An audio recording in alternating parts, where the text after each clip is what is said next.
kita akan teruskan lagi untuk tajuk bab 3 ya. Okay, semua buka buku teks. Buku teks muka surat 52. Okay. Bagi yang baru hadir pada hari ini, okay, kita sudah masuk dalam tajuk proses reka bentuk ya dalam bab 3. Okay, pada minggu lepas kita sudah masuk dalam tajuk 3.1.1 iaitu yang ada dalam muka surat 49 mengayang bagaimana kamu mendefinisikan project brief. Kemudian 3.12 iaitu ciri-ciri project brief. Okey, dua tajuk itu telah kita bincangkan pada minggu lepas. Okey, boleh tak cikgu tanya beberapa orang di sini ya?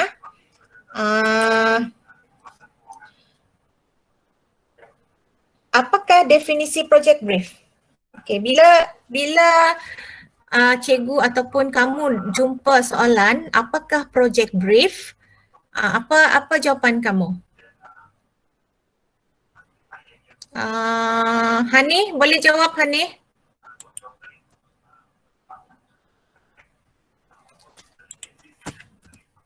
Ada Hani sini kan?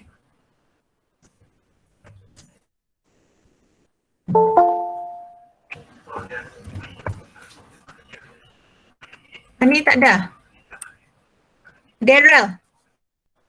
Daryl, apa maksud project brief? Perbincangan apa yang berlaku?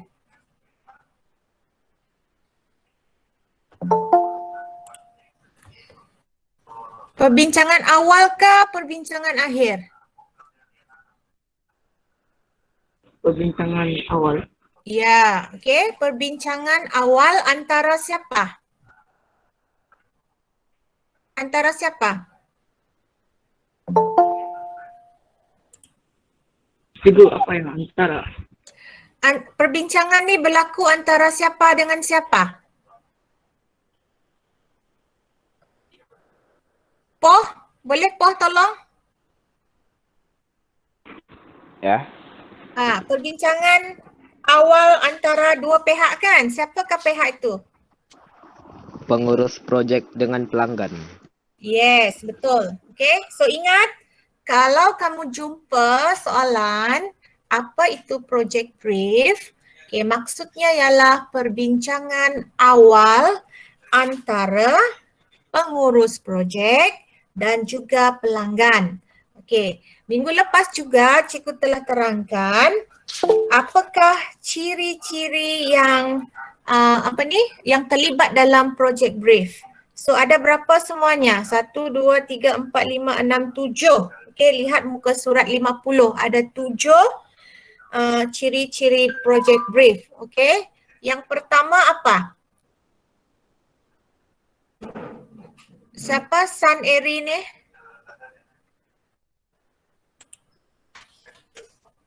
San Eri siapa? Saya Fatin Zulaikha. Okay, Fatin. Apa ciri-ciri project brief? Mesti ada apa?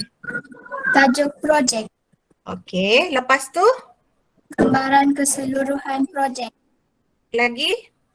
kriteria produk, Kemudian perancangan pembuatan projek, seterusnya?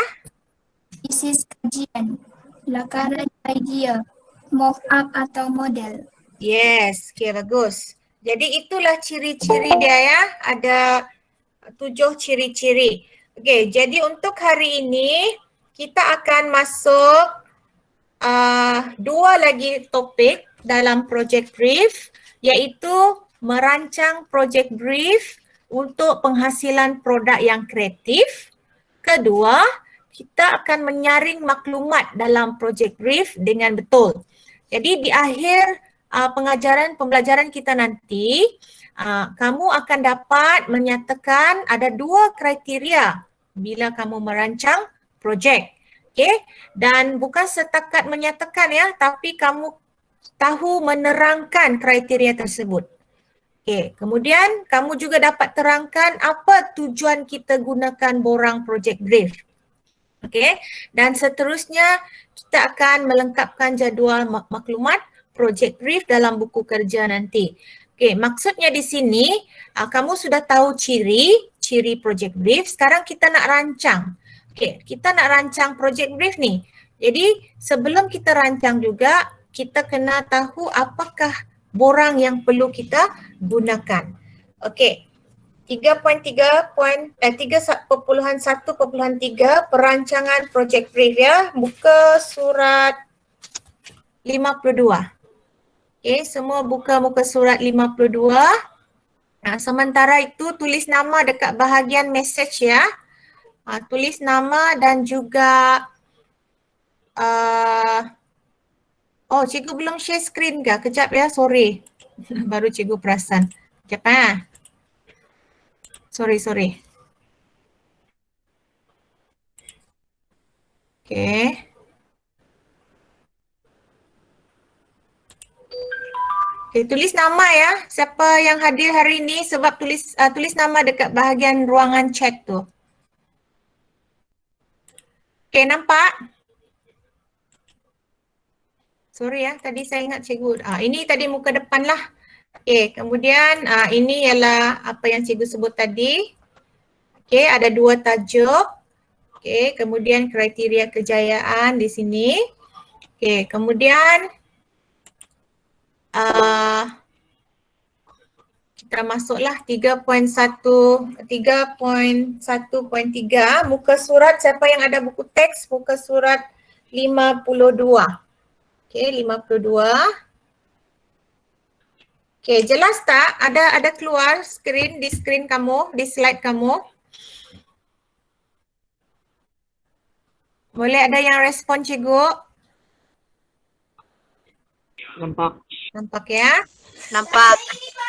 Dalam 3.1.3 ini, semasa kita merancang project brief, dia ada 2 komponen yang kamu perlu tahu. Okey, dalam borang itu nanti dia ada 2 perkara. Satu ialah kriteria pertimbangan utama, satu lagi ialah catatan. Okey, penerangan kepada kriteria tersebut. Jadi apakah kriteria yang perlu ada? Dia ada 8 tu. Ada 8 kriteria yang perlu ada dalam project brief. Okey, yang pertama fungsi. Okey, yang kedua persembahan. Yang ketiga, tujuan pasaran. Yang keempat, kuantiti. Yang kelima, style atau gaya. Yang keenam, kualiti. Yang ketujuh, kos. Dan yang ke-8 ialah jangka masa. Okey, jangka masa. Jadi kita lihat contoh dia. Okey, ini contoh dia. Okey, ada pada muka surat 53. Okey. Kita buat senarai semak dulu. Apa yang perlu ada dalam borang project brief. Okay, ini dia ya project brief tu yang ada 7 kriteria tadi kan. 7 ke 8. 1, 2, 3, 4, 5, 6, 7, 8. Yes, ada 8 situ.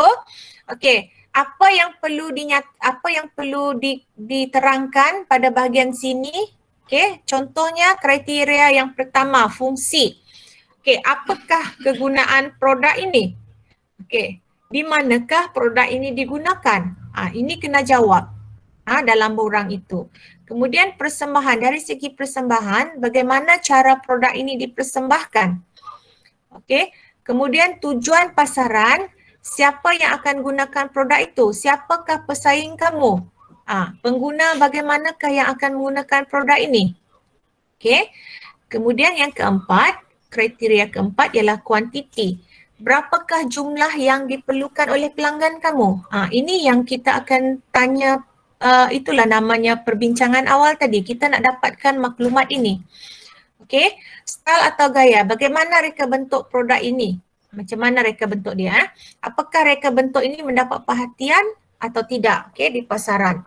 Okey, dari segi kualiti, bagaimana kualiti dia? Okey. Adakah pelanggan mempunyai sebarang permintaan? Apakah piawaian kualiti yang perlu dipatuhi? Okey. Kemudian dari segi kos, berapa kos untuk satu unit? Okey, apakah tahap keuntungan? Berapakah anggaran kos? Okey, jangka masa, bilakah pelanggan mahu projek ini disiapkan? Okey, berapa produk sampingan dia siap dalam masa yang sama atau tidak? Jadi inilah 8 kriteria inilah yang kamu perlu tanya kepada pelanggan tadi. Okey, yang berwarna kuning ini, inilah yang kamu kena soal pada pelanggan itu. Okey, selepas itu, barulah kamu catatkan pada bahagian itu. Okey, tadi nanti kamu akan jumpa dalam buku kerja. Okey, tajuk di sini. Okey, contoh dalam buku teks ialah dia bagi bakul serbaguna. Tulislah nama tajuk kamu. Apa pelanggan itu nak buat? Okey, contohnya pelanggan A, dia mahu buat beg sekolah serbaguna. Jadi tulislah tajuk di situ, beg sekolah serbaguna. Okey, dari segi fungsi, okey, apa kegunaan tadi? Produk, tadi dia buat bakul kan? Produk saya akan digunakan untuk membawa barang-barang. Okey, kalau yang buat beg tadi digunakan untuk membawa buku dan juga peralatan persekolahan. Okey, di manakah produk ini digunakan? Jadi kamu kata produk ini digunakan di rumah kalau yang guna bakul lah. Kalau yang guna beg sekolah digunakan di sekolah. Okey? Mengikut apa yang pelanggan mahu. Okey? Dari segi persembahan, okey, kalau dari bakul tadi, dia nak persembahkan bakul itu dalam pelbagai warna. Okey, dan reka bentuk saiznya boleh diubah suai. Okey, mungkin dia boleh segi 4, dia boleh segi 4 sama ataupun segi 4 tepat. Okey. Okey, tujuan pasaran, siapa yang menggunakannya? Jadi pengguna bakul itu dia sasarkan yang berumur 18 tahun ke atas. Okey. Dan siapa pesaing yang wujud? Okey, ada pesaing tetapi reka bentuk yang ada tu kurang berinovatif. Okey, kemudian yang ketiga, pengguna bagaimanakah yang akan menggunakan produk ini? Kalau yang bakul serbaguna ni selalunya suri rumah. Okey, tulislah di situ, catat di situ. Okey, kuantiti. Biasanya kalau kita buat produk, kita tidak buat satu unit. Sebab kita ni nak jual kan. Jadi tulislah untuk fasa pertama, saya akan mengeluarkan 100 unit. Okey, nanti kamu tulis 100 unit. Okey, style atau gaya. Okey, bagaimanakah reka bentuk produk ini? So, produk ini menggunakan geometri, asas geometri iaitu bersaiz sederhana, ringan dan mudah dibawa ke mana-mana. Ini pun boleh ikut. Okey, adakah reka bentuk ini akan mendapat perhatian di pasaran? Jadi, jawapan dia sudah semestinya kerana reka bentuk unik dan menjimatkan ruang. Okay. So itu adalah bahagian style atau gaya. Okay. Dari segi kualiti, bagaimana kualiti pembuatannya? Saya akan memastikan produk saya berkualiti tinggi. Takkan kamu buat kata kualiti rendah kan? Kalau kualiti rendah, siapa nak beli? Okay. Tak ada orang nak beli. Adakah pelanggan mempunyai sebarang permintaan? Okey, jadi kamu kena catat apa yang pelanggan tu mahu. Itulah perlu ada project brief ya, perbincangan. Okey, kemudian apakah piawaian kualiti yang dipatuhi? Okey, berdasarkan piawaian kualiti, produk perlulah berdaya tahan dan produk plastik dan komposit akan menjalani ujian oleh pihak SIRIN terlebih dahulu. Okey, itu penjaminan kualiti lah. Macam makanan juga, sebelum makanan itu dijual, memang kena kena disahkan, dijamin halal ataupun bersih lah. Okey, jadi mesti ada kualiti dia. Okey, dari segi kos, jadi kalau untuk membuat bakul ni, kos satu unit ialah RM5. Jadi nanti kamu akan kiralah pada bahagian pengiraan kos 100 unit tadi, kamu akan bahagi per 100, so dapatlah harga seunit. Okey. Jangka masa berapa lama nak hasilkan 100 unit bakul ini. Jadi dia tulis sini dalam 40 jam. Ini antara kamu dan juga pengurus projek dan juga pelanggan. Mereka nak kena pelanggan itulah yang akan bagi tahu nanti saya nak produk ini siap dalam masa sekian. Okey. Jadi perlu catat di situ. Okey. So itu adalah 3.1.3. Dia simple saja. Yang kamu dalam tajuk ini kamu perlu tahu borang ini. Okey, ingat dalam borang ini dia ada tajuk, dia ada kriteria yang seterusnya. Dan kamu kena ada catatan. Okey? Okey, ada soalan? Ada soalan? Boleh respon? Okey, dah. Okey, sementara yang baru sampai itu tulis nama. Tiada. Ya, okey. Kalau tak ada, kita pergi kepada 3.1.4. Okey, muka surat, buku teks, muka surat 55. Okey, iaitu menyaring maklumat dalam project brief. Okey, menyaring ni maksudnya apa? Kalau contohkan kamu ada 10 buah, ada 10 barang, okey, di rumah, di bilik kamu. Okey, jadi ibu kamu kata kamu kena saring yang mana yang kamu guna, yang tak guna tu buang. Macam tu. Jadi dalam project brief pun kamu kena menyaring maklumat. Okey, dalam menyaring maklumat ni ada 3 benda yang perlu kamu buat. Yang pertama, kamu kena jawab borang project brief tadilah. Okey, yang tadi yang kita bincang sebelum ni tadi. Okey, lepas kamu isikan borang project brief itu dengan lengkap, okey, saringkan maklumat itu. Okey, kamu baca semula. Okey, baca dan buang mana yang tidak perlu. Okey, mana ayat-ayat yang tidak perlu tu ataupun benda-benda yang tidak perlu tu kamu buang. Okey, kemudian kamu ringkaskan saja dalam bentuk jadual. Okey, macam ni. Jadi dia akan menjadi begini. Tadi kamu banding cikgu tunjuk. Tadi begini kan? Banyak kan? Jadi bila awak menyaring, dia akan jadi begini. Okey, dia akan lebih ringkas. Lebih jelas lah. Jadi fungsi dia membawa barang-barang. Persembahan dia pelbagai jenis warna, mudah disimpan. Tujuan pasaran kepada suri rumah dan pengguna lain. Kuantiti 100 unit. Style macam ni nampak lebih jelas kan? Jadi dalam 3.14 tu kamu menyaring lah. Okay? So ada soalan? Tiada. Jadi hari ini tajuk dia lebih senang saja, lebih mudah. Okay, lebih mudah. Okay, kalau tak ada soalan, jadi inilah aktiviti tutorial kamu. Okay, siapa yang belum salin nota 3.1.1 dan 3.1.2 minggu lepas salin ya. Tapi untuk hari ini kamu salin 3.1.3 dan 3.14. Okay, itu rujuk dekat buku kerja.